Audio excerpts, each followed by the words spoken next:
Good morning, YouTube.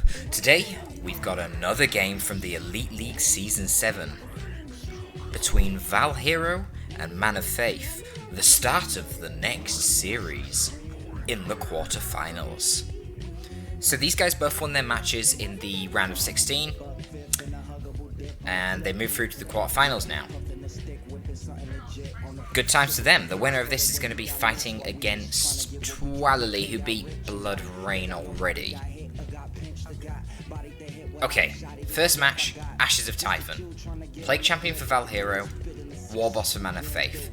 I would argue that, as far as the compositions are concerned, I would be quite happy with Val's Hero here, but I think the map is better for Orcs. I think Plague Champion is really good against Orcs. I think everyone kind of knows that.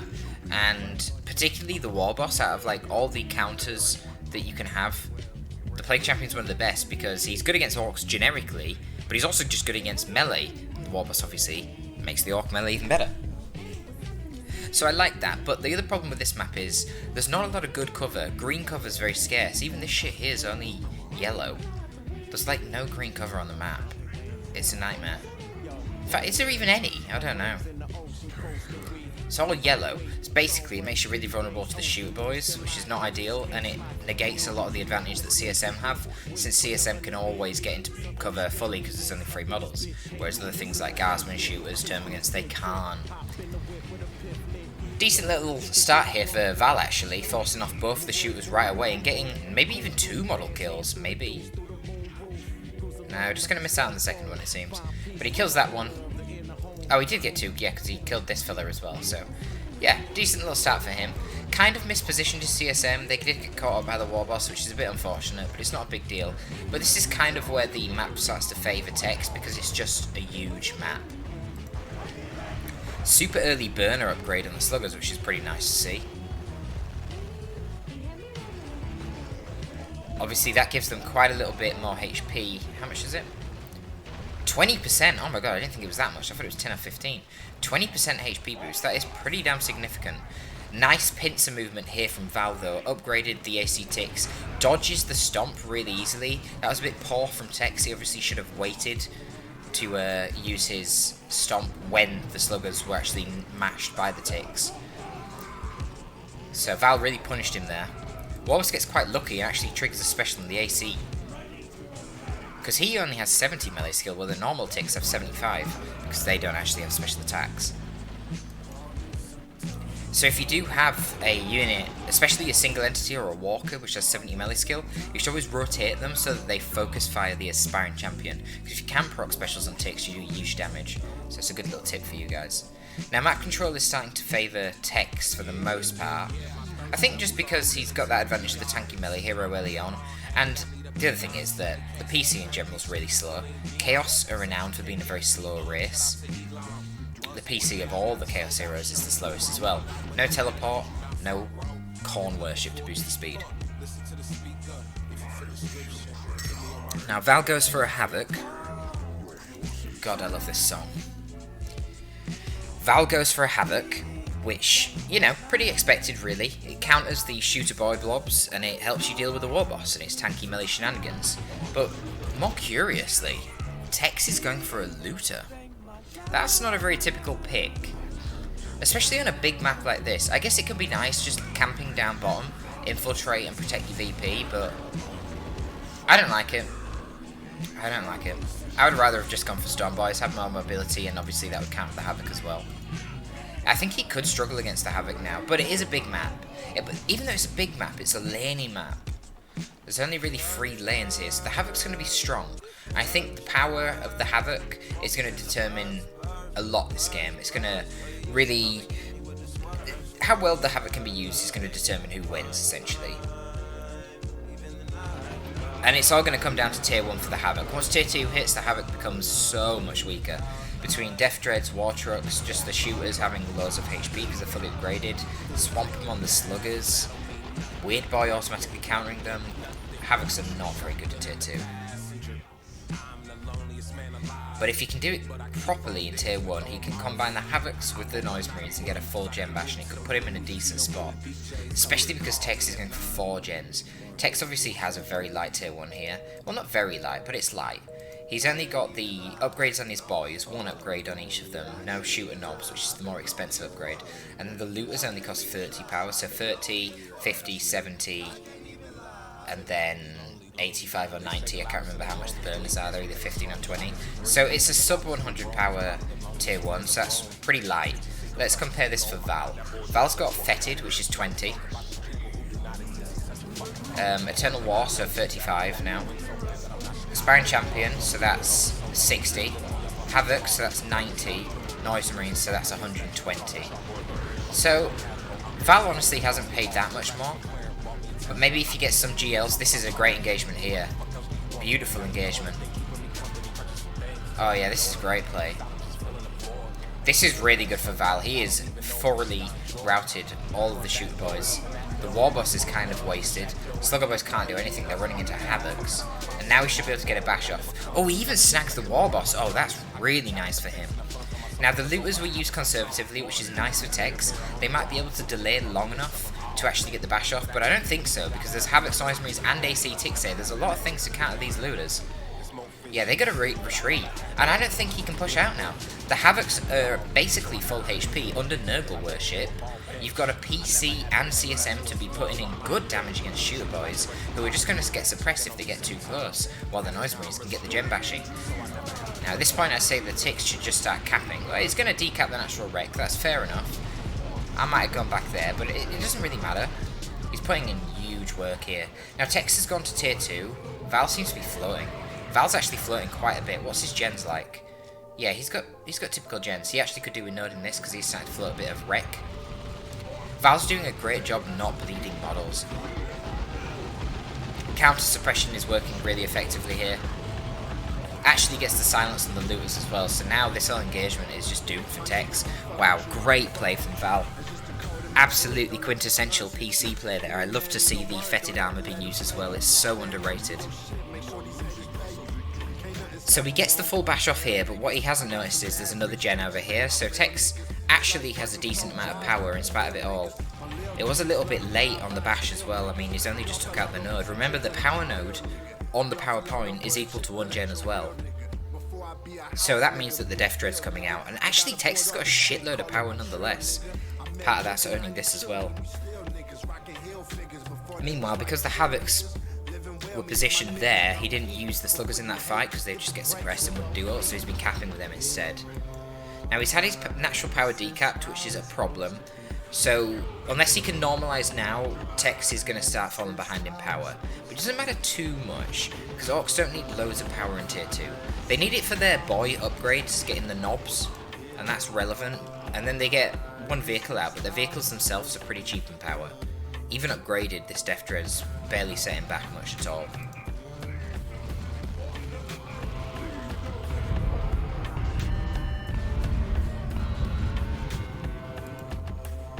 So I'd expect to see some Plague Marines from Val, given how much he's floating requisition. It'd be an obvious choice. You know, it's just tanky and deals with the shooters and the sluggers quite well.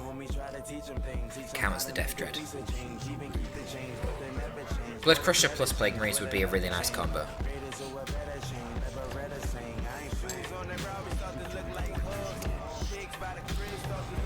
He's got the autocannon, interesting. Really nice use of Fetid again there. Sluggers would easily have gone into combat without Fetid. Alright, so we see the knob coming in. And honestly, Tex's power reserves aren't even that bad. That's because he's chosen not to upgrade the shooter boys. So the shooter boys now are becoming pretty redundant. As these CSM start leveling up, Noise Marines start getting Blastmaster, you've got autocannons on the field. Yeah, these shooters are going to struggle. Good presence of mind here by Val to not retreat the ticks instantly.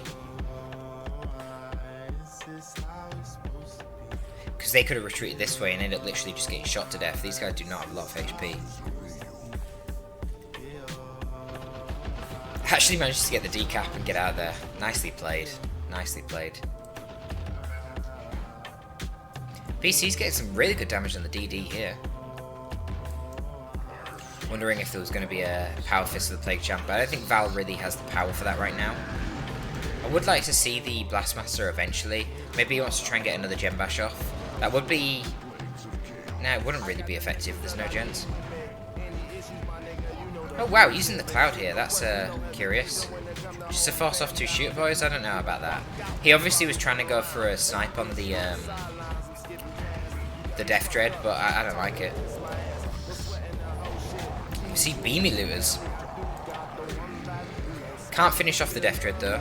Zinch Marines are out. Fully upgraded Zinch Marines at that. Damn. Compromised immediately by Slugger Boys. God, Slugger Boys in tier 2 are so brutal. The problem here is there's been nothing to counter the War Boss. War Boss now has the Power Claw. Gonna get some easy XP just killing some gens. He's managed to cap up the natural wreck for Val and this VP as well. Because nothing can really fight him. Because he's lost the Heavy Bolter on the Havoc, so that doesn't do good DPS. Noise Marines just don't do a lot of damage to him. Not on their own. He needs to get the Blood Crusher on them too. CSM would be nice, but obviously on their own they can't deal with him either. Fetid is a good option. I really want to see some Plague Marines here. I don't know what Val's waiting for. Maybe he wants like Chosen or something, but the problem is he doesn't really have that much AV. He's got a BC and he's got a Havoc, which I guess is alright. And he could get the Power Fist too, so I suppose that would be sufficient to deal with the Death Dread. It's 3 sources of soft AV. Nice charge there from the BC. Instantly forcing a retreat on those shooters. 2 gens are up now, so this wouldn't be a bad opportunity to go for a Gem Bash.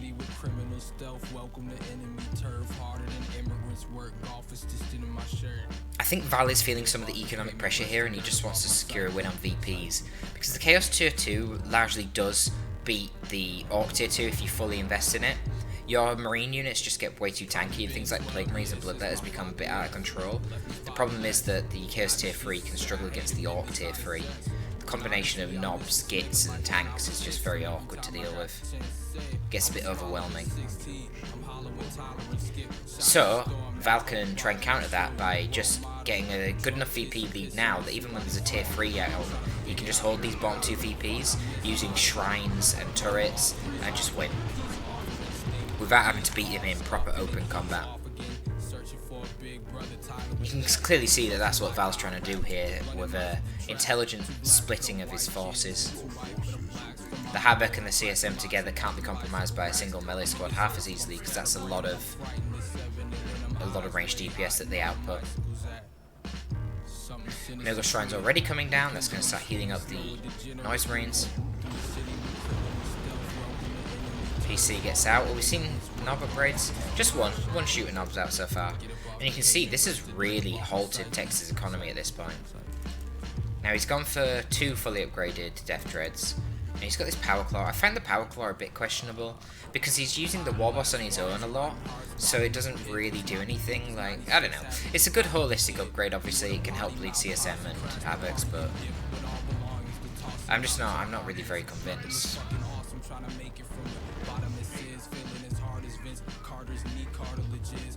Quite clearly, Val needs more AV now. There's really no excuse. He needs to get Plague Marines. He has to.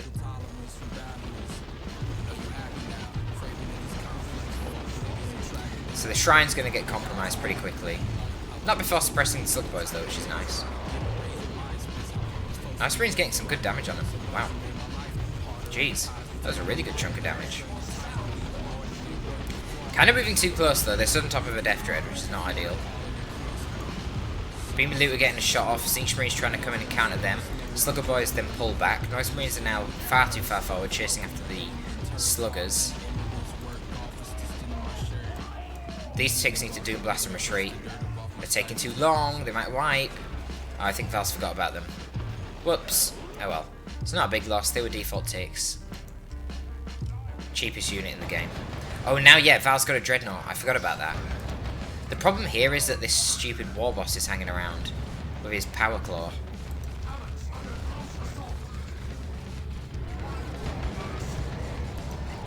Yeah, he's not going to be able to finish it.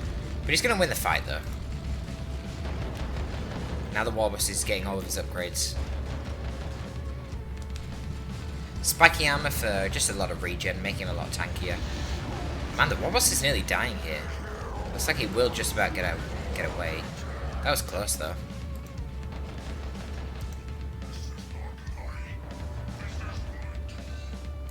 And you see, this is where the Orcs, once again, as always, struggle for repairs. You go for these vehicle players, and you just don't have any repair units. You're so reliant on sluggers for combat. They are such a key part of your tier 2 because they scale so much better than the shooters.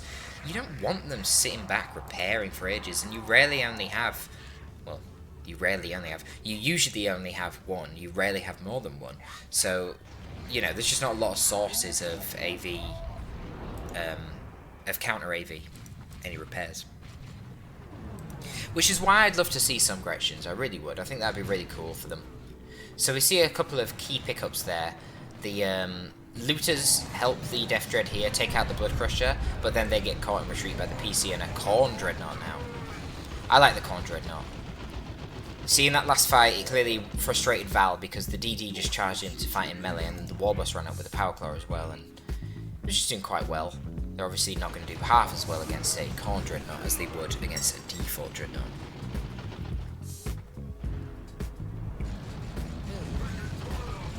More melee damage, splash, and 40% damage resist, not 20%. Pretty impactful. Not to mention the Blood Rage ability, which makes him do even more damage yet, and take less damage for the duration, but you can't control him. So he's charging into the enemy base, which is a little bit awkward because Val is not playing as a Chaos Sorcerer, and now there is some real AV on the field, some Tank Busters, or Dreadnought Busters, I guess. So yeah, he needs to get out of there. Very sneaky use of the Death Dread over here, I like it. Now Val's going for another Blood Crusher, and I really don't know why he's doing that. He really should just be getting Plague Marines. I feel like Val is just memeing at this point. For the sake of it. Val loves to do that. He loves to meme for the sake of it. There is no reason to get a Blood Crusher. Like, yeah, okay, you killed the Beamy Looter, but now there's Tank Busters again, and there's already 2 DDs and a Warboss with a Power Claw, and Blood Crushers don't have melee resist, so... I don't get it. I don't understand what he's doing, really. Autocannon's getting some huge value here. Because the shooters are too scared to engage. They're scared of the Dreadnought, which is really making the autocannon just get crazy value. Nice to see that. Oh, the Death Dread actually snagged the PC in retreat. This is how you can tell that this is a high-level game, guys. There's just loads of shit happening at every angle at every time. Constant maneuvering and positioning and players being made. See, this is the problem. The Blood Crusher doesn't have any melee resist, so it really struggles to beat the DD even though it's got way higher base health at the time of that engagement. And of course, only 600 max HP is not ideal either.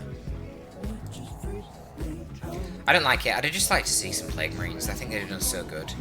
Just slowing down the melee threats with their passive slowness aura. You know, putting on a little bit more ranged DPS to focus down that Warboss, and obviously having that snaring missile launcher against these Death Dreads would be great. The Death Dreads are what's carrying Tex here. Without the Death Dreads, there's nothing he can do. See, he's having to pull both of his vehicles back just to force off this stupid Death Dread burning his gens. That's not ideal. Just get some Plague Marines instead. See, I knew this would happen eventually. Fucking sound bug.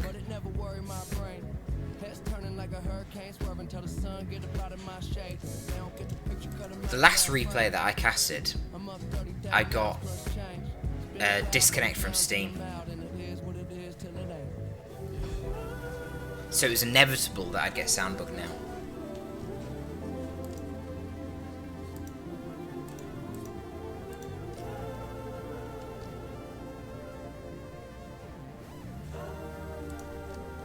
Finally got the Blastmaster, a little bit overdue that, to be honest. I think this game's going to go on for a little bit longer, so I'll have to see you guys in a minute. Okay, I think we were somewhere like this, with the Blastmaster ready to blast some shooter boys. Kind of fails in the shot there. I wonder if that was an attack ground. I think it was. That's a better shot though. Tex is onto it though, retreats in time. So VP's currently in favour of Tex, but not for long it looks like. And I think that's going to be the problem for him. He's way too far behind on VPs at this point. This is one of them awkward maps, kind of like Fedrid Folly, where it's really easy to lock down 2 VPs. So if you can just get to the late game with a heavy tier 2, you can typically win if you've got 150 VPs in your favour. Even if the enemy's ahead of you in tech. And unfortunately for Tex, that isn't even the case. He's locked into tier 2 with Val at this point. He's got more power, but not really any wreck. And look man, every time the DDs are not full HP, like not even close. This Death Dread's on just over 10%. It'd be really nice to see some Bretians that could start repairing these things up. Because you don't see plays like double DD very often. You always see one vehicle with Orcs all the time. You're going to see one truck or one DD. Because they're so cheap and it helps skew the opponent's economy, it's always cost effective.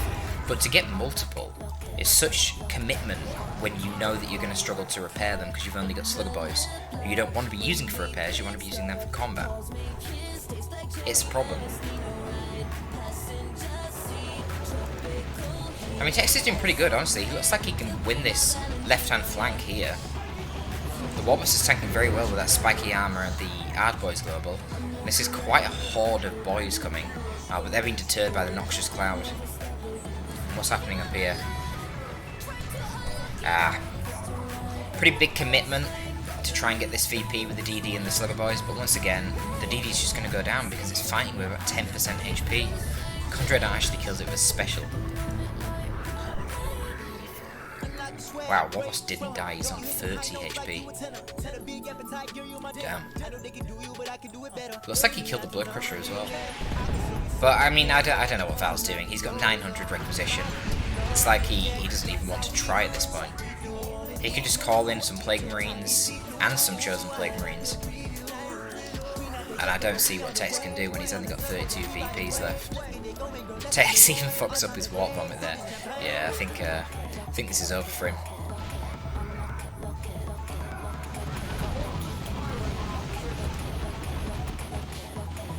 He's only AVs these busters and they're in retreat. To be honest, the Condred might even be able to kill them here. Oh, what the hell? Oh, he's shooting the bolters at the wrong thing. Oh well, it doesn't matter, there's no VPs. The Noise Marines here, just totally cooking the Sluggers. Hard Poison Swampum goes down, but there's no time. You've got 7 seconds to cap. If he gets disrupted once more, it's over. Oh, the bloody Blastmaster overshoots. This guy needs some better accuracy training. But he throws away the Weird Boy. He loses a Weird Boy to Havocs in melee. How often do you see that? Not very often. So Tex is still in it, but he's got 2 VPs. So if at any point he ends up in a deficit, it's just game over. And he's got to make back 350. Good luck.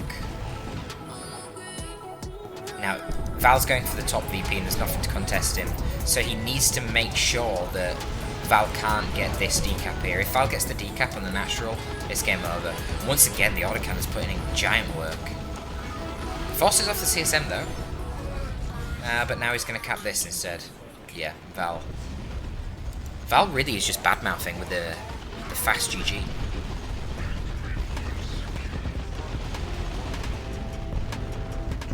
And that's game 1 in favour of our illustrious Val hero.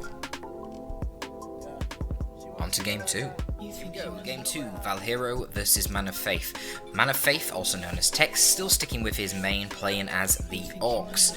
This time though, I think it's a lot better matchup for him. Orcs just fare really good against Space Marines and really bad against Chaos, but this time Val hero isn't Chaos, he's Space Marines. Now, we all know Val hero is known for his Force Commander plays. The Force Commander is his main. So this, hopefully, should be a pretty balanced matchup, actually. So it'll be interesting to see how it goes. As far as the map is concerned, it's pretty balanced. I think the Mech Boy compensates for some of the weaknesses that Orcs might have against Space Marines on the larger maps, because he can do this. He can teleport after scouts to cash up with them and really bully them in ranged. However, the distance from base to Gen Farm on this map, very short. That favours Space Marines for timing pushes with the Flamers to destroy generators, so we'll see if Val can really utilise that or not. Oh, we actually see double sluggers. That's slightly unorthodox. Already scouts are falling to the mech boy. Not ideal for Val. Sluggers are failing against the Force Commander. They really need to retreat. This guy's going to die to a bolt pistol shot soon. I think about 2 more shots probably kill him.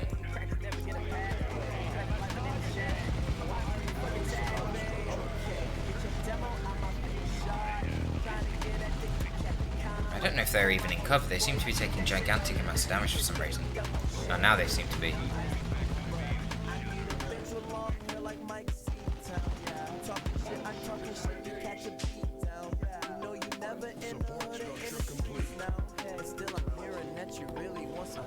So 2 gens early for the Orcs. That's pretty typical for Orcs. That's good if you don't want to be rushing out a tier 1.5 unit and you might be considering getting some upgrades, which obviously Orcs like to do because they've got that big shooters and the burners, and yep, we see big shooters coming out straight away, so that makes sense. And it's quite unsurprising that he's going to go for those big shooters early since he's only got 1 shooter by squad. He needs more range DPS. In fact, I would nearly guarantee he's going to get a shooter knob as well in tier 1. Because you don't want your 1 shooter by squad to be forced off too early if you've only got 1 of them. No burners yet, no battery pack as well. I would expect to see battery pack with 2 sluggers. And he gets Space Marines as well. It's not like Electric Armor's going to do particularly great things.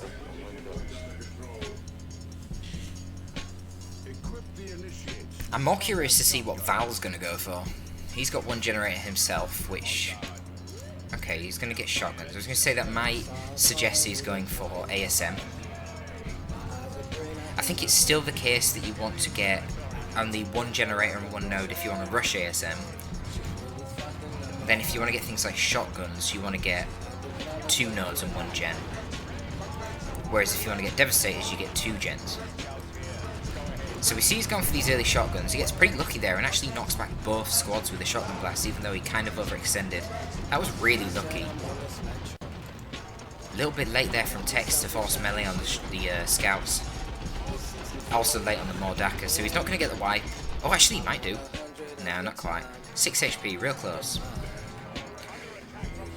Val really deserved to lose the scouts there, if I'm honest with you. He massively overextended them, running them past 2 squads of sluggers. I'm a little bit disappointed that Tex didn't get that kill. This is actually crazy. So because he didn't get that wipe, he's just forced off 2 squads of sluggers and the shooter boys, put shitloads of bleed onto Tex, and he's actually managed to capture his power. Not decap it, but fully capture it. So currently Val's getting plus 59 power. What is this, a 3v3? Tex is getting plus 19. That's rough. It looks like, oh my god, the Storm Boys are stuck. Wow. Oh, that is really, really unlucky.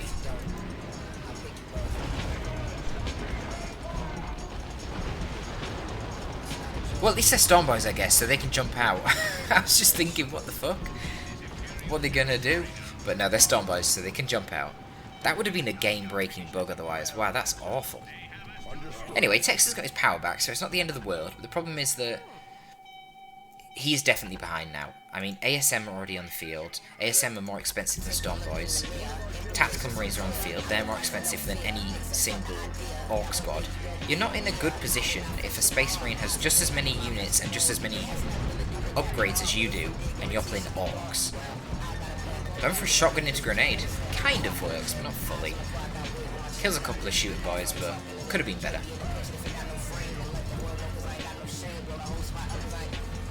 But you can see how things are kind of falling apart already for Tex, because his counter to the scouts is the mech boy and the shooters, and the scouts just forced off the mech boy and the shooters. Well, the mech's holding out alright.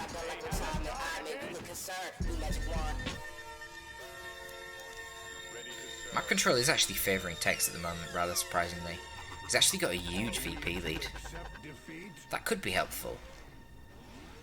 I don't think a VP leads massive against Space Marines just because Space Marines have such a strong late game.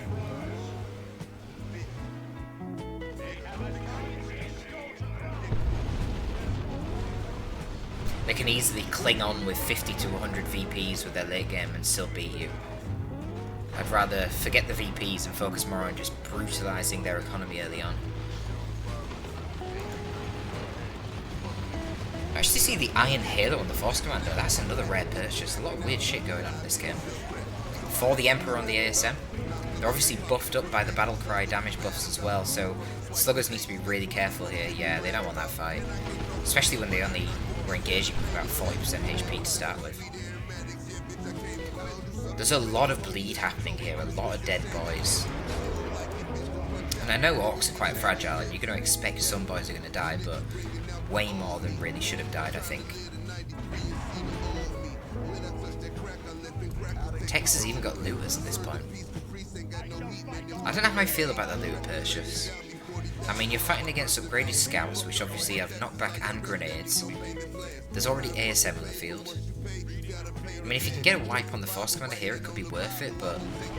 oh my god, that damage. Well, he gets a kill on the... he definitely kills the Force Commander. Jesus Christ, that killed him fast. I guess that pays for it. And honestly, he's not even that far behind in tech somehow. Crazy. I guess this is the problem of upgrading the scouts so much. He hasn't even upgraded that much. 15 for the shotguns, 25 for the sergeant. So only 40 in total, not that much. 50 then for the ASM. And then 20, I think, or 25 for the Halo. I think it's 20. It's about 110 power. No flamethrower on the Tactical Marines. I mean, considering what Tex has purchased, he's spent about that much as well. I'm kind of confused as to why Val is not ahead in tech. He must have dropped his gens really late. I mean, you've got 15 for the Slugger Boys here. And on the mech. Fully upgraded Shooter Boys would take you up to 60. 35 for the Stormers, 95. 30, 125. Yeah, so Tex has actually spent more power. Very strange. Especially given that Val managed to steal his power farm as well. He must have just put his gens up way later. Or maybe these nodes have constantly been at the power of Tex. Have to watch it back, I suppose, to figure out that one. Regardless, they're going to tier 2 at about the same time. I think the military aspect of this is pretty even, but the fact that Tex is 500 VPs to 179 is hard to ignore. That is a big advantage, even if Space Marines are good in the late game. Val needs to start getting some squad wipes or some gen farm kills here if he wants to equalise the situation. Because he is behind on units as well now. Losing that Force Commander was kind of shit. If he didn't lose that Force Commander, he'd be plus 250 VPs right now. He'd be able to drop in another squad of Tactical Marines via a drop pod and upgrade them and get Stern Guard. That'd be really handy. Obviously he can't afford it because he's had to pay 250 to rebuy that Force Commander. Thunderhammer's coming out. It's alright, I guess. I mean, it's kind of an obvious choice, isn't it? If the opponent's got 2 Slugger Boy squads and Storm Boys, you're facing 3 Orc melee squads, you want that Thunderhammer to counter them. The problem is there's actually a decent amount of ranged DPS too. You've got the big shooter on the mech, you've got fully graded shooter boys, and you've got these looters.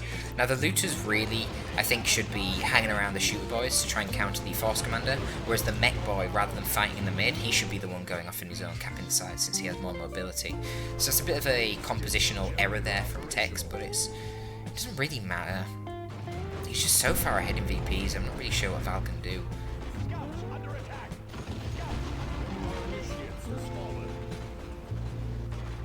Good frame of mind there from Tex to actually dodge the shotgun blast grenade combo and not just instantly panic and hit retreat on those boys. So he snags a couple of scout models there and stays in the field. He's not going to be able to take this fight though. Both of these Space Marine squads are now upgraded with sergeants and they've got For the Emperor on them. Just needs to get his boys out of there ASAP. Slugger boys are in an awkward spot here. Actually, probably going to go down? Maybe. What's the energy on the ASM? They've got enough for another jump. I don't know why they're not jumping. Oh, there they are. Pistols actually finished off the shooter boy knob. Alright, well that's a big pick. That's really important, because now there's not a lot to control this Force Commander with the Thunderhammer, so now he can protect the Tactical Marines. Problem is that Val's kind of starved out of power at the moment. That Gem Bash earlier has been really influential. Now you see the Scouts are easily compromising the Looters, and this is exactly why I wouldn't have sent the Looters down there. Now you've got a two-pronged problem. The Scouts can counter the Looters, and the Looters aren't up north to counter the Force Commander. If it was the other way around, you'd be in a great spot. The Mech would counter the Scouts, and then the Looters would counter the Force Commander. Tex is doing well though. He splits up his melee boys so he doesn't have to engage while that Force Commander's there with that battle cry. Actually retreats the wrong Slugger Boy squad there though, not ideal. It's fine, the Death Dread's going to move in, it's got the burners and bits, that's going to force off the Tactical Marines, can probably then follow up and do a timing push on the Gen Farm and take that out and solidify his economic advantage. It is going to be a bit awkward dealing with that Force Commander right now because he's... Oh my god, that grenade spike! Oh, that was fucking beautiful! Oh, Jesus, that hurt to watch, never mind. What Tex must have felt then. Instantly gibbing 3 Stormboys. These are the little trades that Val needs to do if he wants to win this. He's cutting it close. The Mech Boy nearly went down there as well. For the Emperor, Tactical Space Marines with the missile launcher, and the Assault Marines are getting the Melter Bomb as well. This could be a dead Death Dread. If he can take the Death Dread right now, I think Val's actually in a really good spot.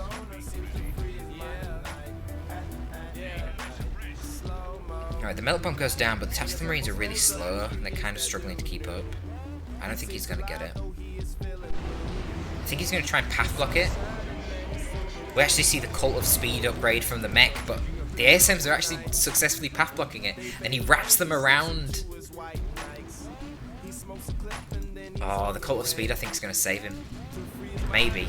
Yeah, it's just out of range. One more shot would take this Death Dread out. Now he's going to get out of there. And you see, compared to last game, there's actually a lot of repairs. He's got the Mech Boy and he's got double sluggers, so that's potential 30 HP per second repairs. ASM kind of need to get out of there.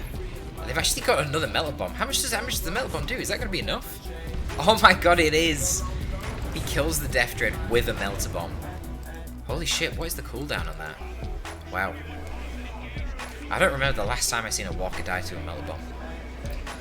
Well, this puts Val in a great spot. He's still really far behind on VPs, which is kind of annoying, but at this point, okay, he needs to get the ASM out. Doesn't want to be bleeding unnecessary acquisition. He loses one ASM model, but that's not too big of a deal. Right, start drop podding in some additional Tactical Marines, get some map control. Here they come. Here's the Tactical Marines. Make them Stern Guard and just bleed this Orc out. Dominate the map. We're going to see a grenade spike. He's actually moving to get into retreat path for the grenade. Baits the Storm Boys into grenade again. Kills all the boys in the squad. The Knob comes in just in time to keep the squad alive. Damn. You can clearly see now how every engagement that Val's taking, he is economically getting the upper hand, because he's not losing any troops. Like, he took that last fight, he lost one ASM, but he killed the Death Dread, he's killed a shitload of boys. Just killed 4 Storm Boys there in that fight, didn't even lose a single scout. So every fight, it just trickles slowly more and more in favour of Val. And economically, they're now normalised, even though Tex was initially quite far ahead in tech. He now is pretty much in the same spot, and the problem is, of course, as the Space Marines get into Tier 3 and late Tier 2, they actually get an advantage against Orcs. A little bit of a micro fuck up there from Val, focusing on the top, forcing off this Slugger Boy squad. A little bit late to do his Shotgun Blast down here, but then he combines the Shotgun Blast with a For the Emperor grenade shot. Beautiful plays, beautiful plays.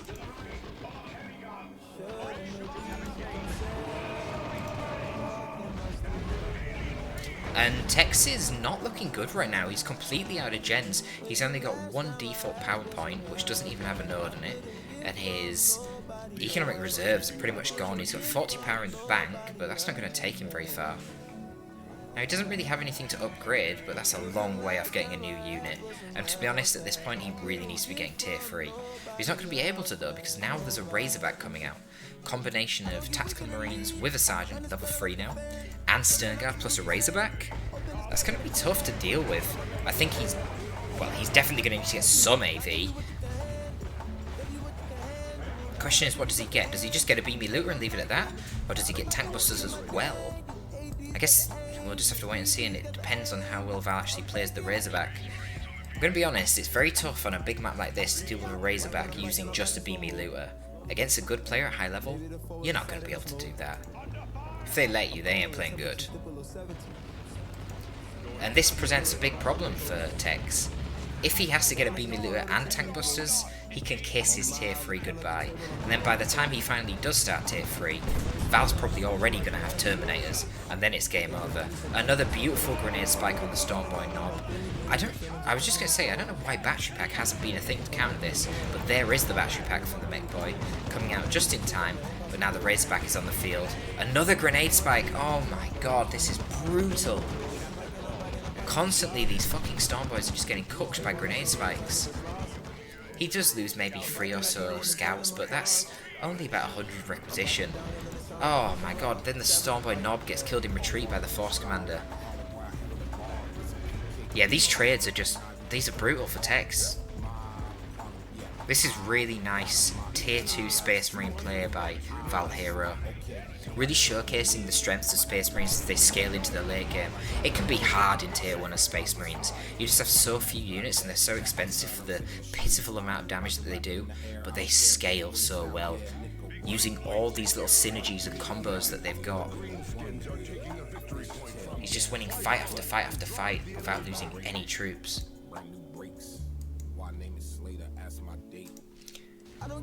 Now, fair play to Tex, he still has a VP advantage, but at this point he's got basically no map control. He's forced to use the Weird Boy to cap the side of the map.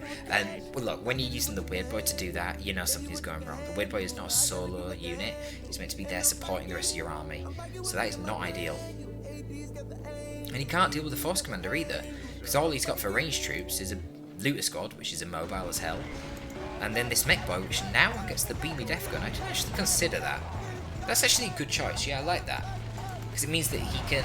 It's stronger than the Beamy Looter Squad because it's more mobile. So he can use that to try and counter the Razorback without having to get the Tank Busters. But he's still very fragile and there's still ASM on the field. Sternguard here threatening to kill the Looters. They're gonna kill him! Oh my god. Wow. They snagged the Looters. Now Tex is down to 4 units. So now his Orcs are outnumbered by Space Marines. That is not a position you want to be in. I think Val's got it, guys. Maybe if you can snag the Razorback here and get some good trades. I just don't see it happening. Double repairs coming down for the Razorback. Smoke is dropped as well. DPS there from the Beamy Death Gun wouldn't be doing anything even if it was in range. It's not. Double elite training on the scouts now as well. I really love seeing high-level scout play. Separates the mid-tier and the top-tier Space Marines for sure. Very greedy attempt for a wipe on the mech there. Before the Emperor dropped on the infiltrated Sergeant.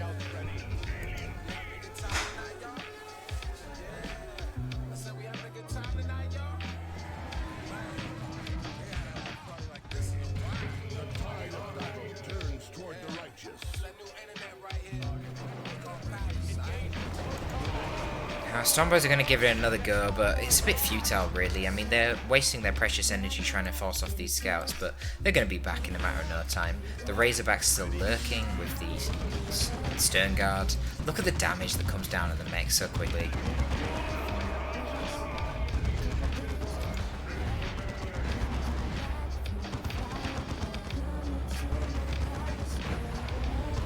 The fact that the mech can just teleport there and get another shot though is kind of a big deal, but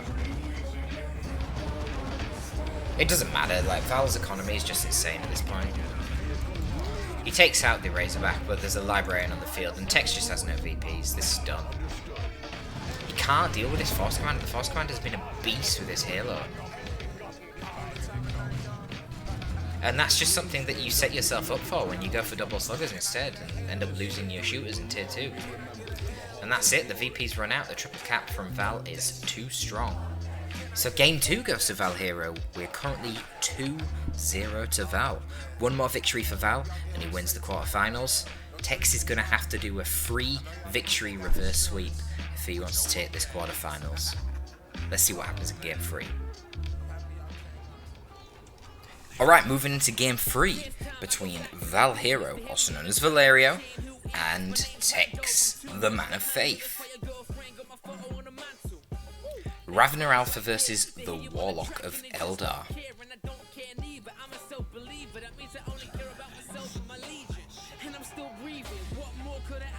I have to admit, I think this matchup definitely favours Eldar, especially because of the fact it's on this map. Though I will say tunnels on this map could be pretty helpful, but I think it favours Eldar. Destructor from the Warlock against Gaunts, way too strong. Like, it just nukes down 80% of their HP instantly. Now if you're a high level player, what you do is, you tickle the Gaunts with your Guardians to get them down to about 8% health, then you hit them with a Destructor, rather than just using the Destructor aimlessly straight away. I would have liked to have seen the Warlock fleet here to knock over the Ravener Alpha with his leap, and then the Banshees could have finished him and forced him off. I don't really know why he didn't do that.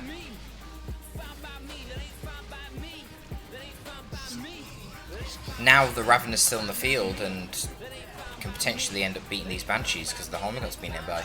Yeah, Banshees have to retreat. Because that'd be a really risky fight against the Hormagaun because you'd be relying so much on specials. Now he loses 2 Guardians as well. Really bad engagement there from Tex. That should have gone way better than it did. Warlock needs to be really careful.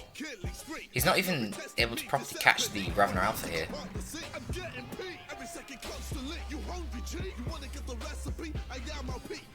Okay, well this went really poorly for Tex, to be honest. The Hormagaunts on this side have actually managed to decap the natural power, so to counter that, Tex has ended up building power on this side instead. But that's pretty vulnerable as well. The other Hormagaunts are already on it. I do like the double Hormagaunt with the Ravener Alpha, because obviously the Ravener Alpha provides a little bit of ranged DPS himself, so that you typically want 2 ranged units to counter melee heroes, because otherwise the melee hero just chases you 1 ranged hero down and, you know, nothing really happens. We actually see a Hive Node outside of the base. Wow, that is unorthodox from Big Val. That's a lot of investment just to stop him capping the requisition point. And also Banshees should do quite a good amount of damage to it, to be honest. As should the Shuriken. Yeah, I don't like this. I'd have liked it over here to stop him getting the gen farm back, but this is just odd. Just odd. I mean, they're fat and tanky because of the building armor, but... And obviously, once you use the Spore Cloud, he should be taking very little damage. I mean, he's still taking a lot, to be honest. Yeah, I don't know. Some people wanted to nerf the Hive Node. Why? Why the fuck would you want to nerf the Hive Node? Did you just see that shit? Come on. It's like 150, 20 or something. That wasn't worth it. I wonder if that granted much XP. No, not really. I mean, it granted some, but not a lot. I'm not sure what these Termagants are doing. They need to get out of here. God, if they walked any more forward, they could have actually died to a retreat nade. They might still. Well, that was... Okay, honestly, Tex is playing pretty shit here. I don't know why he just attempted to get that nade. That was terrible.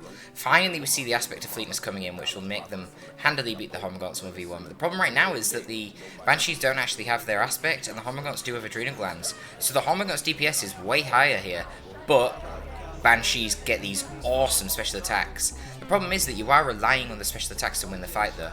But he kind of looked out there, and he did get a lot of special attacks. Oh, and then Fleetness comes in, and that gives him an extra HP boost. Actually managed to wipe the Hormagaun squad. That was pretty lucky. That said, I don't really think that Val should have took that. Hormagaunts are generally regarded as being counters to ranged units, and then you use Termagants with a Crippling Poison to counter melee units, usually in pairs, but obviously in this case he's got the Ravener Alpha, and he's got Raveners now as well, another ranged unit. Bit of a hybrid unit, Raveners. They're definitely very good in melee as well. Let's look at the power. See, this is very unusual. Eldar is being played by Tex, yet Tex has managed to only get one gen here. I don't think he's ever had a gen on the other side. This is just really odd. Typically, as Eldar, you build either 3 or 2 gens right at the start of the game, but he couldn't even get that noded. It was instantly killed by the Hormiguns and decapped, and then he tried to node this side, and that was killed by the other Hormiguns. So I think Val's playing it really well. That said, I mean, you look at the economics, and he's not really very far ahead. That said, his army is definitely better.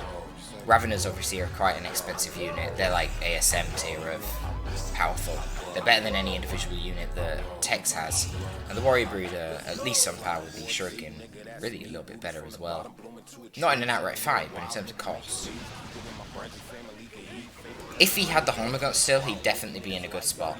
Losing the Hormiguns kind of hurts him. He would have really benefited from having them at the moment, just capping the side of the map and being able to challenge these Banshees.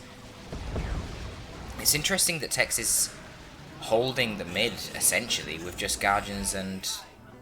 yeah, just Guardians and the Warlock. Because the Shuriken has been chilling out over here. Tunnel's going down from the mid. So, yeah, built the tunnel here, coming out this side. But there's a Shuriken on the back, which is kind of awkward. Raveners are going to be able to come over and commit to defeat them. Banshees were chasing after the Warriors. I think they're just going to destroy the tunnel. Yeah, that's cool. That's a smart move. Raveners do compromise the Shuriken, but the Shuriken could fall back to the safety of the garrison. There's not really any anti-garrison yet. Now in tier 2 this would be a lot more risky because you could just spawn a capillary tower and purchase some spawn mines to take out the Shuriken. But we aren't in tier 2 yet, we're in tier 1, so it's actually not very risky at all. Warlock goes down for like no reason. Like I honestly, Tex is playing this so poorly. But the map is just so favourable to him. This gem farm is so easily defensible. You get these crazy retreat paths when you're trying to kill the farm. Banshees really should be finishing off this Hormigon. Thank God. Oh, what the fuck? A double sync kill. That is weird. I've never seen that before. Wow. Okay. Cool. Alright, so he lost the Warlock, but he's defending the gen farm, and he's got all these garrisons, which are making the tier 1 fight for Val really fucking awkward. Val's getting another Ravener, and I guess that's probably the best idea, to be honest, that he could do at this point. He's throwing away too many squads. He had actually a pretty good lead, and Tex wasn't playing very well. But he's just throwing away too many squads at this point. And he kind of recognises the need for more units, so he's going to actually purchase an additional Hormigon squad.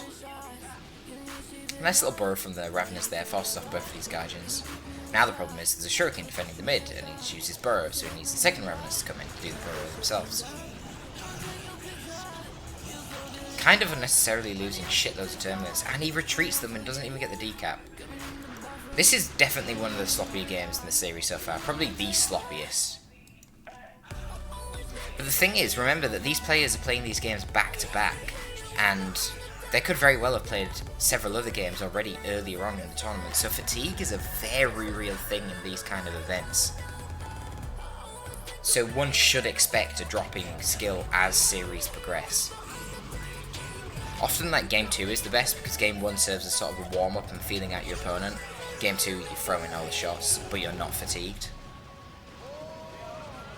Okay, these Ravs should have energy to burrow if they need to. These ones will be getting enough energy soon.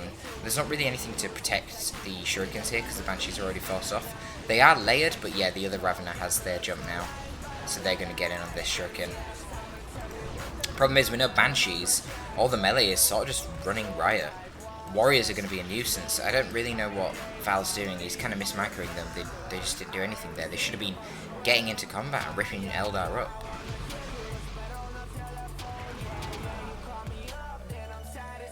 Lack of ranges could be pretty awkward in tier 2 if these Raveners actually opt to go for the melee variant, because they can burrow underground, which requires ranges to detect. Now, rather scarily for Val, Tex is actually going to tier 2 first. This is concerning because basically it's very hard for the Tyrannid to kill a Falcon. I was wondering why he wasn't knocked over there, but this is why. Reinforced kiting. Such a powerful wargame, man. really cool passive effect of reducing the speed of anything when the Raveners hit. A pretty sizable HP increase in 200 and giving knockback immunity as well. Really fucking nuts. But anyway, yeah. There is a risk here of the Falcon coming out prior to Val being able to get any proper answer. Even if you get a Venom Brood, that doesn't really kill a Falcon because the Falcon's faster. It should just be able to backpedal constantly, and then there's always a risk of the Venom Brood gets caught by a Shuriken. The Banshees do giant damage to the Venom Brood. You've got things like Warp Throw, which can control the Venom Brood, Warp Throw them into Shuriken Arc of Fire, or just Warp Throw them away from the Falcon. Causes problems. Oh, what just died? Eh? The Banshees just got XP for something dying, but I don't know what it was. I'm confused. I wonder if that was like a delayed melee hit. There must have been another... They must have wiped out the Hormagaunt squad. I don't know, maybe it was slightly delayed. They obviously killed shitloads here, but... Yeah, the Horms are dead. Honestly, I think Tex is in a very good spot here. To be ahead in tech against a Nid is always a good position, especially when you're playing as Eldar. Tier 1's the weakness. I've just realised these Banshees are already level 3. What the fuck, Val? He's been taking way too many fights with Hormagaunts against the Banshees.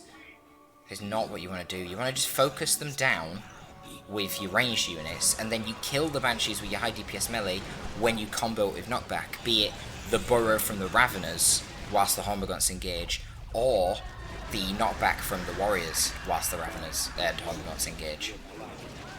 See, in this instance, the Banshees can't tango because there's just too many different units. Actually uses Catalyst there in the Raveners. I mean, I like the idea, I guess, but I don't know if I'd have done that. Clearly didn't work out. I guess it's fine, it's not really, he didn't lose anything from it.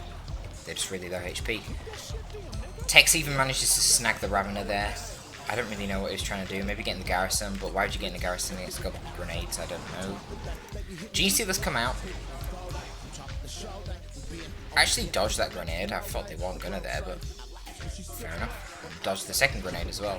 Like, these are sloppy grenades. I don't know how I feel about the Gene Stealers. Honestly, he should really have enough to be able to deal with the melee anyway. I mean, there's only Banshees. And as the Eldar gets more secure in tier 2 with all the supporting abilities and upgrades, you don't really use the Banshee as a line breaker. You just use it to finish off combos and get opportunity kills. What this means is that there's no real situation where the Banshee should ever be fighting Gene Stealers. Now, Val has... What the fuck? Tex is going tier 3. I was just about to say... Okay, really nice use of the Catalyst here. That is nuts. Look at the damage on these fuckers. Really exploiting their infiltration there. The Guardians just walked right into them. That was pretty cool. I like that. That was a lot of kills. Killed a Warlock. Killed 3 Guardians there. Killed 4 Guardians. Wow, that was brutal. Nice to see.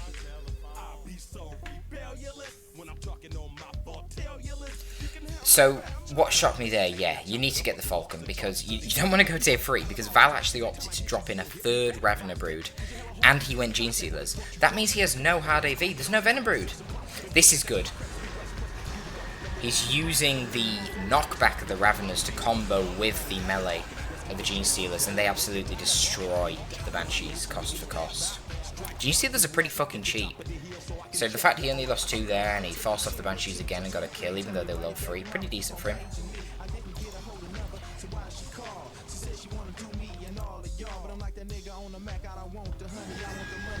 But the question is, how does Val counter this? The Falcon is now out.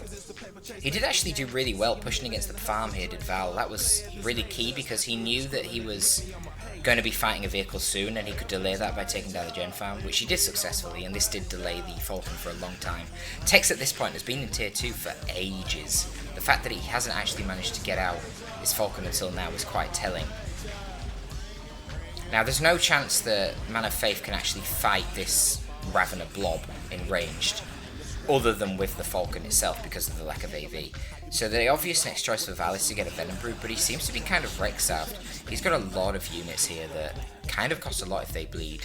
I mean, Gene Stealer's less so, but the Ravener's definitely. And he's actually gone for the damage Synapse Aura as well, the Ravener Alpha. So there is absolutely fucking no way that you want to fight this blob in ranged, straight up. You need to suppress them first, and then beat them down with Banshees when they try and burrow onto your setup team. Or you have Guardians with the Warlock hiding behind the energy shields so they don't bleed and they can just chip away slowly at the Raveners. Obviously, you want your Falcon to be where the Ravener Blob is at all times because the Ravener Blob can't do shit to the Falcon, so that's ideal. And Raveners, if they do lose models, are very, very expensive to reinforce. There you go, there's one model down. That's going to hurt. What's happening on this side? So the Shuriken has been compromised somehow. I guess you just outflanked them. Maybe you wanted Rippers. Maybe Rippers have already been called in. The Warlock's here, but he doesn't have enough energy, it seems, for the Ethereal Slash, which is a little bit problematic.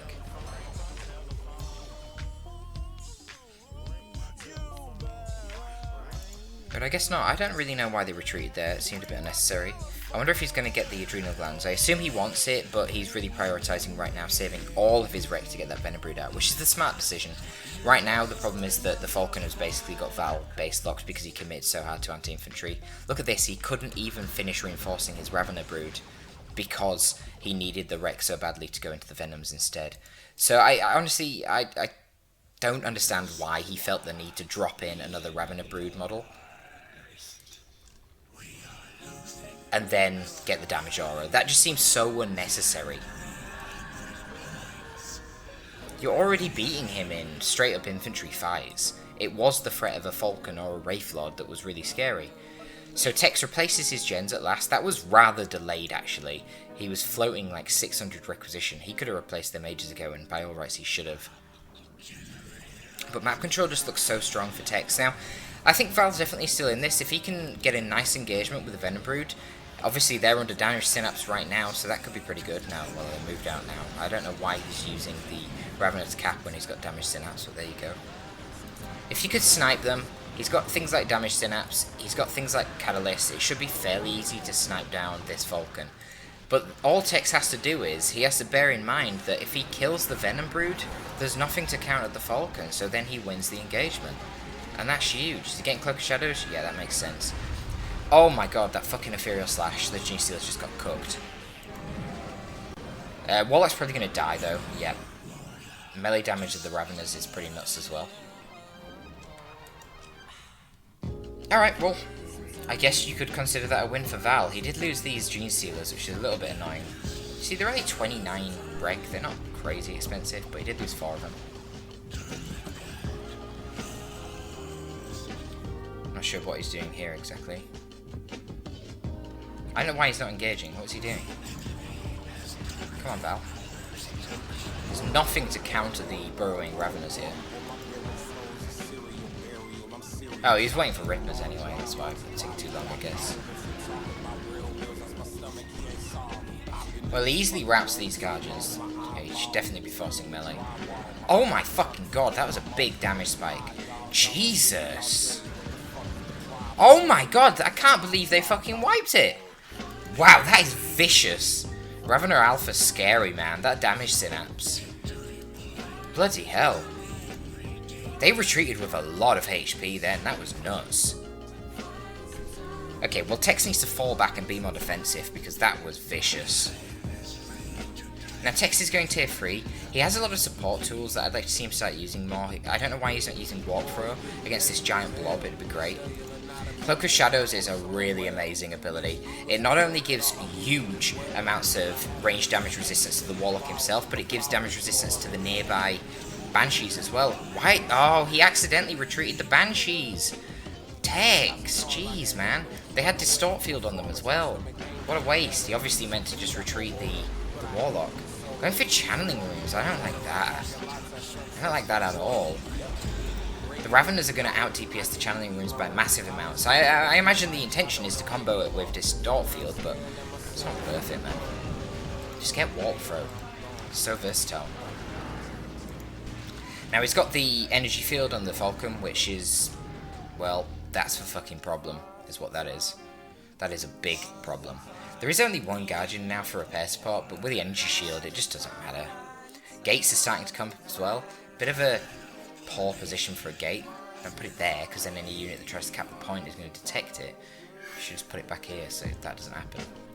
I think an Autark would be a good shout soon, just start dominating on the map control sort of thing. Remember, the Autark has that Scorpion Shield passive ability as well to increase the range damage resistance of any nearby troops. So she can be pretty good at dealing with that Ravener blob when comboed with the Cloak of Shadows and the Banshees, not to mention her jump. It means that she can jump onto the Raveners and start chopping them up in melee as well. That'd be kind of risky though, you wouldn't want to do that if nothing else was engaging. She'd just get ripped up in melee by that amount of Raveners. I still can't believe how much damage they did to those retreating Guardians, that was nuts. Finally see the Corrosive Devourer on the Ravener Alpha, which gives him a little bit of AV utility. Plasma damage by default, which will actually be pretty poor against the light infantry that the Eldar are fielding at the moment. But it does passively have a modifier, which, as it says there, increases passive damage against vehicles by 50%. Then you can use the ability and it increases it by 250%. And plasma damage actually isn't that bad against vehicles. If I recall correctly, and don't call me on this because I'm not 100% sure, but I think it does 15% damage to vehicles, whereas heavy melee it only does 50% damage to vehicles. So 15% is actually alright, considering that heavy melee is counted as hard AV. Pretty poor positioning there on the shurikens to layer them up like that, just horizontally to one another. Really, this shuriken should be dying. You need to shoot it. Just shoot it. Yeah, they're dead. Oh my god, both of them nearly die. Honestly, these Raveners have been really performing godly, but the problem is that they are bleeding, and, well, really everything in Val's Hero is bleeding quite a lot. Once again, another Venom Brood model is bleeding. The Gene Stealers, look at this, down to 2 models, having to reinforce 4 models, while the Banshees here just absolutely kill.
good mental fortitude there from Val to actually not just retreat instantly. That could have gone really badly if they retreated down the bottom straight into a Wailing Doom. Banshee's on retreat as well. Gene Stealers should probably be fighting here. Yeah. But I don't think they're going to be able to do that much. These are level 4 Banshees at this point. They are just flipping them around with their specials. This is the power of the Gene Stealers in melee, you see. 18 melee skill. I think the Ravener Brood just got wiped by that Ethereal Doom. And the Ethereal Doom contributed to the Banshees being the Gene Stealers as well. Not to mention, I forgot that the Banshees were just reinforcing off the Falcon, so that was a hopeless fight for the Gene Stealers. The Falcon has also been an MVP here. The combination of the Banshees and then the Falcon has just won this game for the Techs, to be honest. I mean, yeah, Val kind of is trying to win it on the VP game, but no, you can't do shit. No chance. Yes, it's over. And now the Avatar's smacking that Tyrant Guard. Not good. Not good for him. You're dead, boy.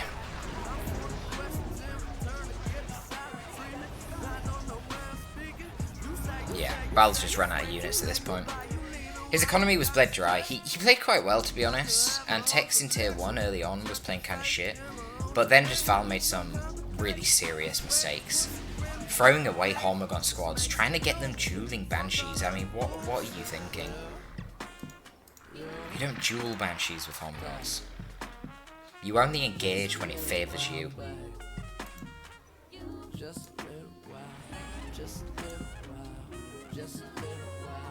So it looks like Val's going to play it out, but I don't really know what he's doing, to be honest. It seems rather pointless.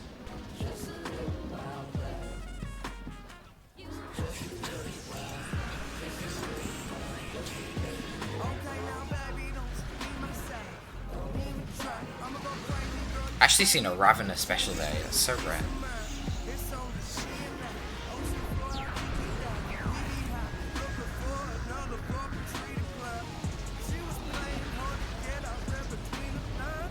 Yep, GG is called, and that is the game in favour of Tex. So, here comes the reverse sweep, guys. 2-1 to Val. Val only needs one more game to win. Tex needs 2 more to take this series and move on to the semi-finals. Let's see what happens in Game 4. Game 4. Here we go. Val has swapped to the Eldar, playing as the Farseer, probably his favourite Eldar hero, I think. Mana Faith has gone back to the classic, the K-Nob. It's either the K-Nob or the War Boss for Tex that's the best. These are old school heroes. So let's see how it goes. He's not going with the double sluggers this time, he's going with double shooters. I think that makes sense. This is a pretty vast map. There's a lot of open areas that provide very good fire lines, so I think going melee is not really ideal. Melee is always better if you've got a lot of shot blockers to weave in between and dodge bullets. Not going to get on this map. The other thing with this map is it's very big. I don't know who that favours. If one of the players was Space Marines against either Eldar or Orcs, I'd say the big map definitely helps the Eldar or Orcs because it helps them get to tier 2 very easily and avoid gem bashes. But no Space Marines here. Both of these factions scale pretty well and would get a lot of benefits from investing in a lot of power early on. So we'll see how that works out. Now, okay, Val has not invested in power because he's gone for double Banshees. Very, very, very unorthodox. So this is going to change things quite drastically for the early game. Tex really would have liked to have dropped some generators down, but obviously he feels quite intimidated in doing so because he's losing on this side. And because there's additional Banshees on the far side, they've actually forced off these shooters quite easily. Now there is a garrison here that these shooters can fall back to, so if he micros them, they should be fine. Yeah, it looks like they will be. K-Nob's not actually retreating and continues to harass Guardians. This is a really good play from Tex. A lot of lower level players would have seen the K-Nob get so low there and would have just retreated them purely out of panic, but now he's putting in gigantic work, even though he's only got about 25% of his HP, if even that.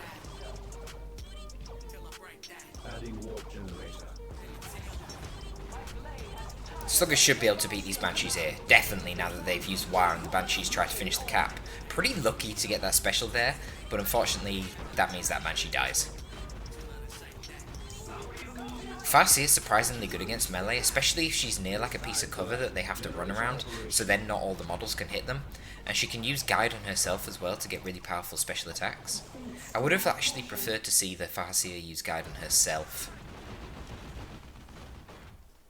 But with the support of the big shooters coming along, that's not going to be a good engagement for Tex.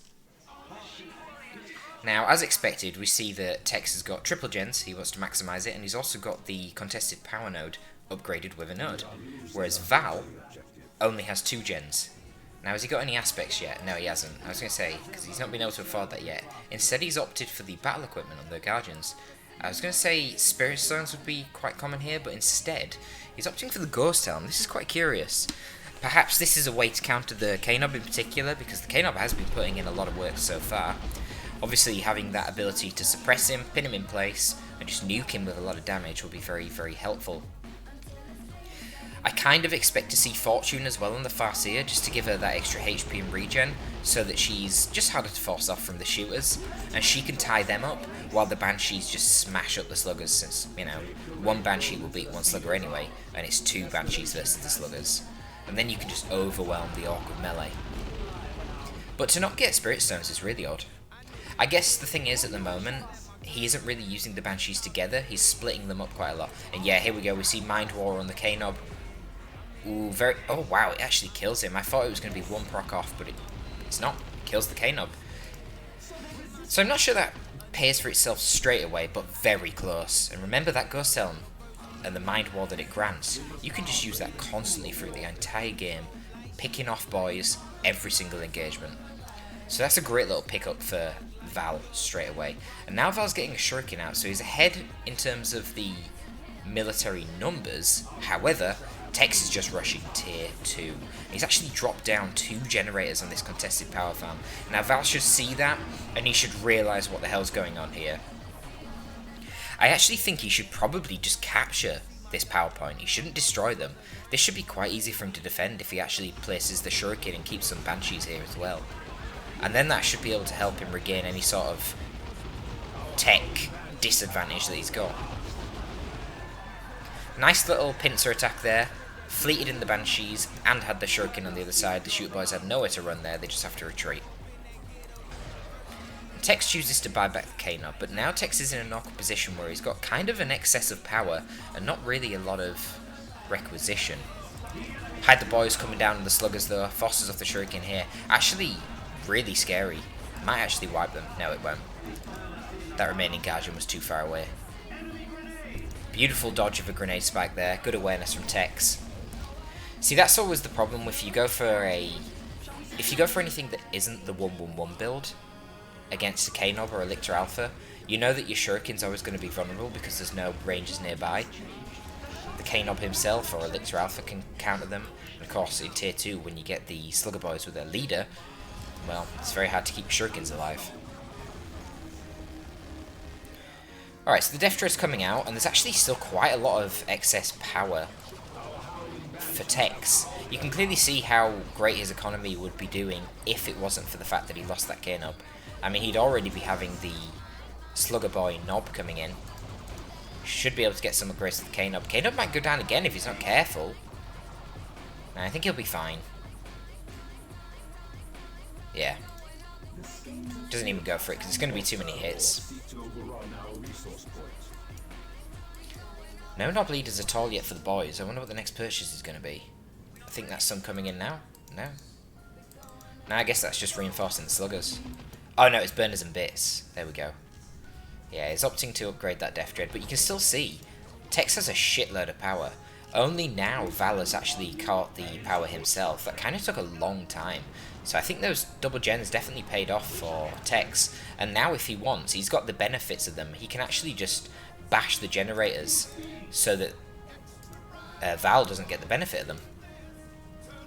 Looks like he's going to just try and capture it though. He's got the K-Nob coming up this way. Val isn't even tier 2 yet.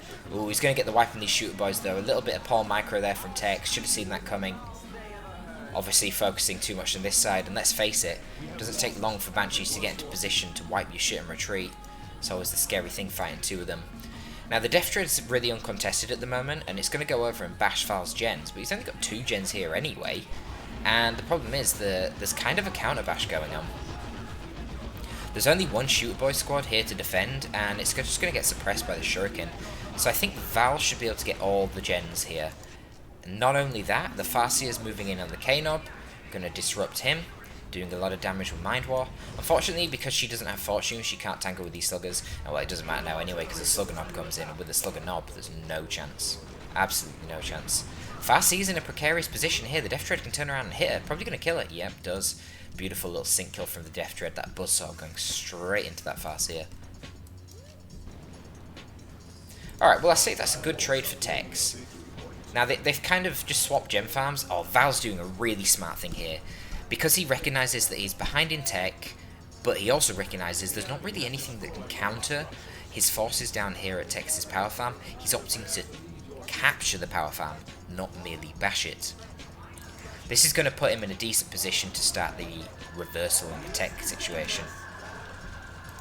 And Banshees just keep getting good trades. Now these Banshees need to be careful here. They're on the retreat path of a Death Dread and Sluggers with a Nob. That is not the place you want to be. Yeah, he's trying to outmaneuver them so he doesn't have to retreat through the Death Dread. That's really smart. You don't want to be bleeding Banshees. And here we start to see the gates coming down as well. Look how dominating the map control is for Val at the moment. Fire Dragon's coming out now as well. I really like this choice. Ooh, what a beautiful engagement on the Sluggers. Mind War on the Slugger Nob, pinning the whole squad in place, and then Banshees coming and hitting them from both angles. Sluggers have to retreat out of there. They don't lose a lot of models, only losing 1 boy, but look how much HP they've lost, and a lot of that was on the Slugger Nob.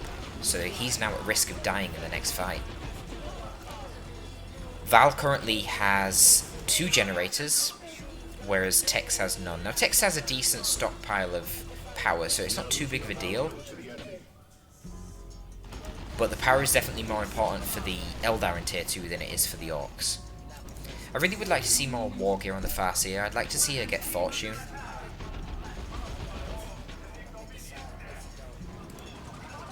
I'm liking this Mind War usage, constantly bullying the Nobs.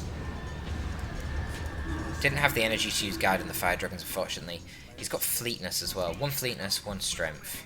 So you would expect that he'd keep the Strength Banshees near the Fire Dragons at all times, and then send the Fleetness one solo. At least that way, if the Death Dread just chases down the Fire Dragons to tie them up in melee, the aspect of Strength Banshees can get some good damage on the Death Dread in the meantime. Val's doing a really good job actually defending this power. Tex cannot take it back because I assume all these webway gates. He can just get out from his base so quickly and back out onto the field. Like, he could put the Shuriken in there right now. Get the Shuriken out here and protect again. Tex is choosing to rebuy Shooter Boys. That's weird. I don't know how I feel about that. He's got the Weird Boy, and I like that choice. That's obviously great for melee support. Between the actual knockback on the normal hits, between the Warp Vomit to stun, and the Warp Half to buff your nearby melee troops, I think that's a good option. But why get something that can buff and support your melee troops if you only really have 1 melee squad? I don't like it. These Slugger Boys need to move quickly. Oh, Tex is fucking up his micro. This is actually really bad. Yeah, they're gonna live, but they take a lot of bleed, and this is just feeding the Banshees unnecessary XP. They're already level 2 now. Fire Dragons need to turn off their Flamer. So the Shuriken upgraded to a Bright Lance, but unfortunately the Shuriken is now dead. Is this the aspect of strength? No, it's not. Yeah, they just gotta get out of there. Now, the problem that Tex has here, that Death Dread's done really well, but it's really low on HP now, and he only has Slugger Boys to repair it. Not ideal. I really would have liked to have seen him purchase an extra Slugger Boy squad instead of the Shooters. I don't really understand what the point of this Shooter Boy squad is. There's no point trying to shoot down Banshees in Tier 2. They get 50% damage resistance to range when they're fleeting in with an Exarch.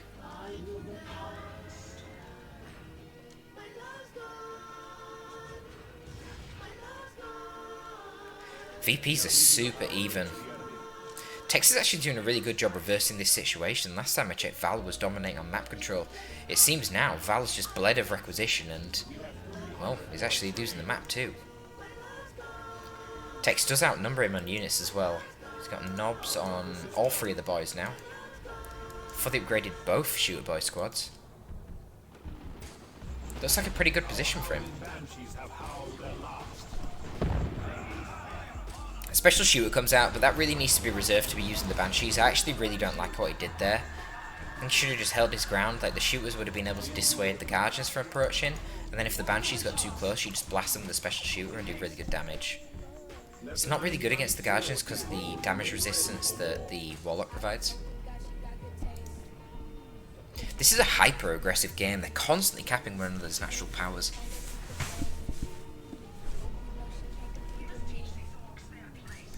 So as you can see, the Death Dread's only really healed about 25% of its HP in all of that time. This is the problem that Orcs often have in Tier 2. Their repair support's just so terrible.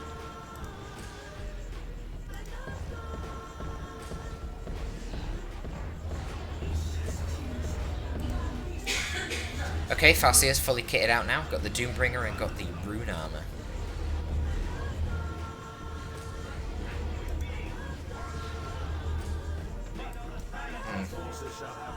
No Dragon Scale Armor yet, but it's coming now.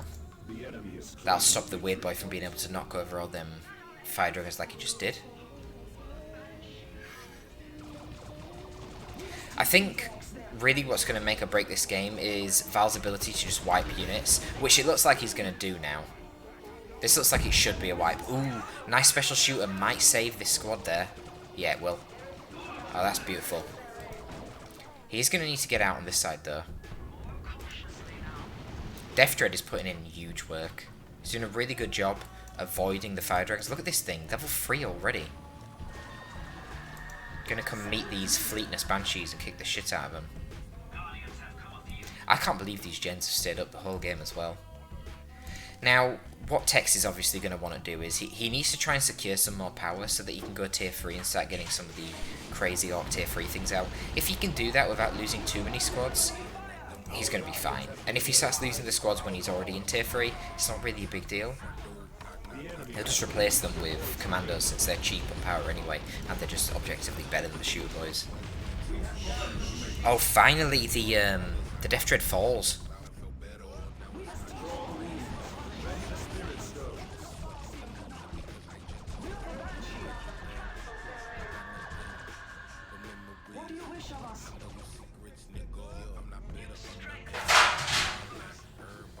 Alright, well that's really helpful for Val now. He's going to have a lot more control of the map. That Death Dread was a nuisance because he had to blob up all of his forces to counter wherever it went. And Tex was doing a good job just sending it elsewhere. Fire Dragon's finding themselves in quite a precarious position. Oh wow! The Fasci's actually swapped to Spirit Stones now and is swapping between different war gears. This is how you can tell this is a high level game, when people start doing that. Talk about extra micro on your hero units.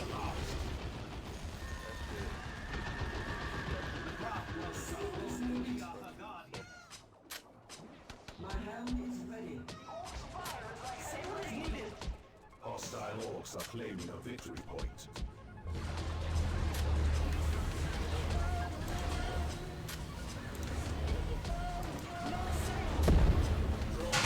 I mean, Tex is floating like crazy amounts here. I don't know what he's doing really.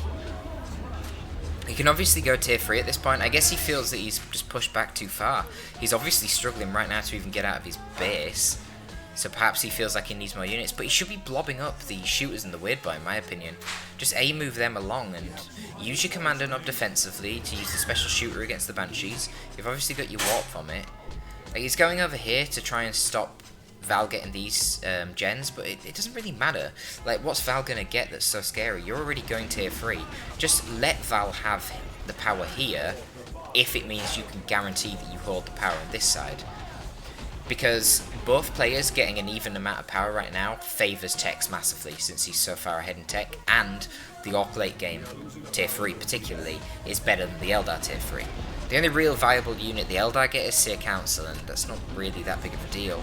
You've already got loads of things to counter them anyway. Weird Boy, Special Shooter, just a lot of range DPS. They are only light infantry after all. So I don't like this splitting of the forces. Weirdboy needs to be super careful here. One special attack and he'd probably been screwed. Looks like Fleetness hasn't even been used yet. Could potentially kill him nonetheless. No, he's not gonna. A bit too late on that. Seems he's mismicroed it.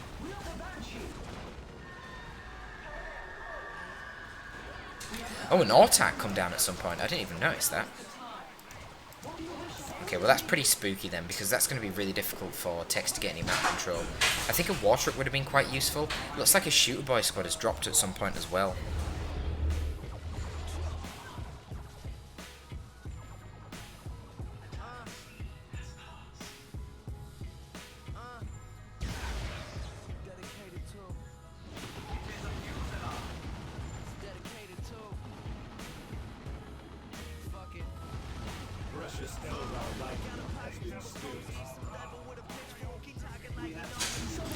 Alright, so the commando drop comes in via the global. That's kind of a move of desperation. I guess it's somewhat legitimate. Commandos are decent, but they're not really going to turn this game around on its head.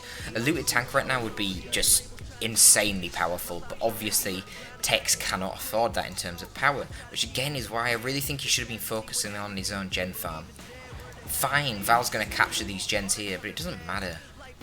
I also think, to be honest, at the very start of this, the Death Dread coming out, he should have just destroyed these gens. Building those gens was a good idea. He got a nice economic advantage from it, but it's kind of screwed him in the late game because Val's had a lot of control over them. Plus, it's just distracting Tex. He's constantly sending forces over here when really it's just not needed because the Eldar late game just isn't that scary. Should have just destroyed them. Alright, well let's see if these commandos can do anything. Right now, obviously they're not. The Autark has just ran into melee and he's going to chop them to pieces. He's going to lose the gens again though, because the Fire Dragons can just destroy gens so fast. Now more commandos are coming out, but I'm concerned about the VP situation. He's playing against Eldar, and a very mobile Eldar at that. Farseer double Banshees Autark, like that's super mobile. There's loads of gates around. Well, there's only 2 at the moment, but there's potential for plenty more gates going around. And he's not got a lot of VPs left to play with, just Tex.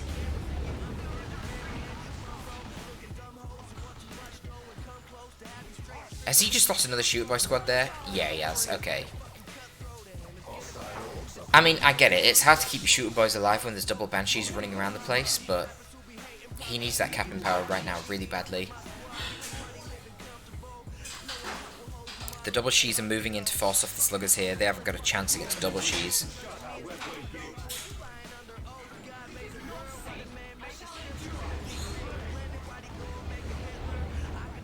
Does a Burner Bomb destroy the Webways? No, it doesn't. It doesn't even do anything to them. What the fuck? That's weird.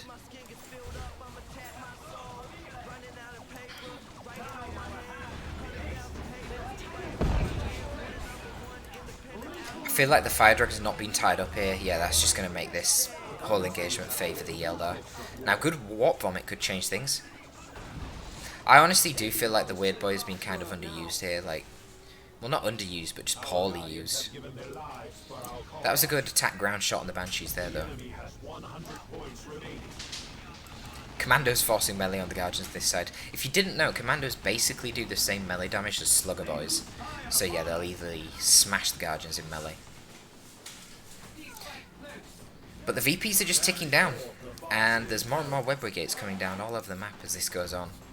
I don't think that Tex can hold on here. Farseer's back, just instantly popped out of the Webway Gate. Spirit Stones is a thing. More Banshees coming in. This is scary.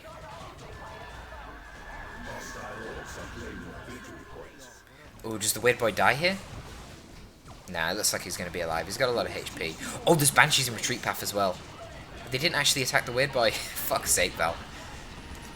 Love the Daka comes in from the Commandos to secure the safety of that Weird Boy, and Tex is capping up both the VPs. He's definitely still in this, but he doesn't have a lot of time. If you can get like another Commando squad out, he should be alright. At present though, there isn't much time, only 40 VPs left for him. These fucking Webway Gates are concerning, you know, one Banshee squad pops out of here, these Commandos are now seriously threatened, and then the VP's gonna get captured again. difficult. I love the Farseer play though, swapping constantly between Mind War and Spirit Stones, healing things up. Okay, here's the third commando squad. It was the only real option he has at this point, he just doesn't have the power for anything else. One looted tank, of course, would hard counter the entire composition of Val, but he doesn't have that power. Right, this Banshee squad needs to just back off and cap the VP. Alright, he's playing it slow. I like that from Val. There's no rush for him, he's way ahead in VPs. Really, he just needs to take one big engagement and, you know, capture these two VPs, camp his army here, he's going to win. Beautiful flank from Hide the Boys Sluggers though. I feel like they should be going for the Fire Dragons, they're definitely the better target. Nice grenade spike. Actually guided the Guardians there as well, so that the grenade actually did more damage. Spirit Stone's coming in, friendly fire from the Weird Boy. A little bit late on the Doom. These Sluggers need to get out of the Fassi is going to be able to kill this knob for sure.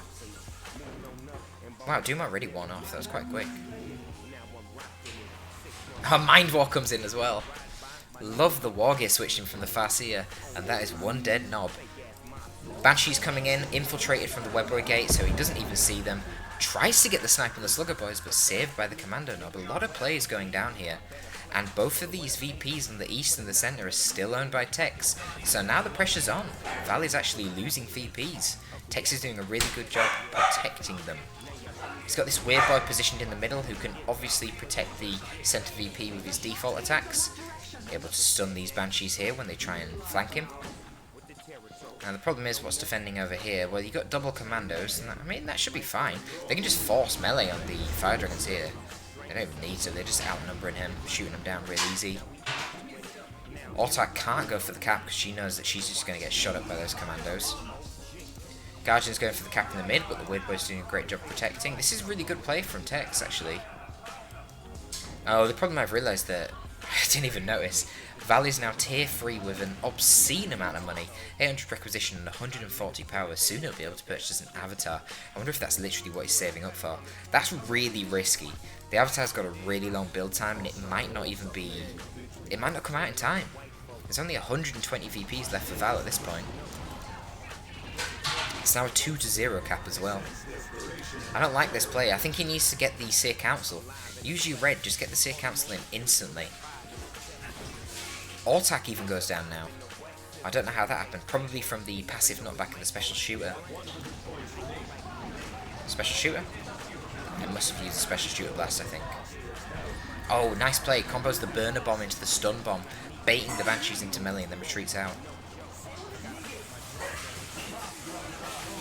Still can't capture the centre VP thanks to this annoying Weird Boy. Fire Dragons are chilling on this side, but they've lost a load of HP.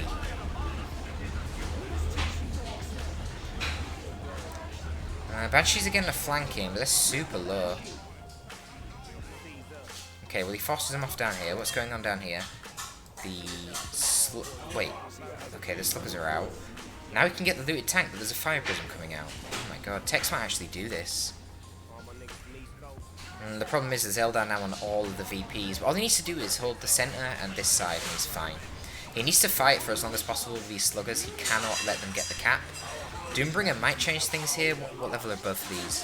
Level 4 Banshee, so the Sluggers can't get a special. Ooh, this is brutal. The Sluggers are going to wipe. Yep, that special should scare the wipe. Yeah. Okay, Farseers needs to retreat. Actually using Mind War instead, suppressing them and comboing it with the Fire Prism. What a ballsy play. But it doesn't matter, the Farseer goes down. However, there is now a 2 cap for Val. Now, the looted tank is out, and honestly, like, the Fire Prism is a weird choice because there's absolutely no detection other than Farsight at the moment for Val. Obviously, Commandos can upgrade to the knobs, which come with rocket launchers.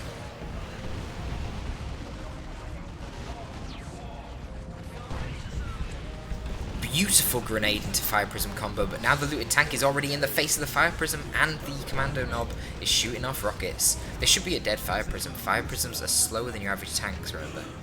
So the tanks can just chase it down and finish it off. Beautiful.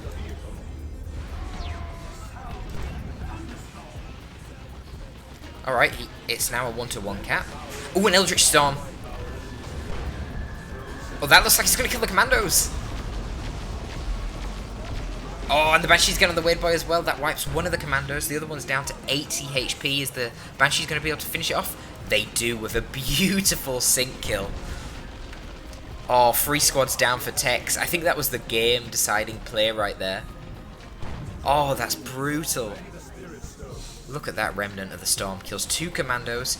The loot tank actually dodged it completely, which is pretty nice. Manages to snipe a Banshee model there, but more commandos are coming in, but not really in a good position. Dropping in on top of Banshees, not what you want to see. There's no VPs. It's over.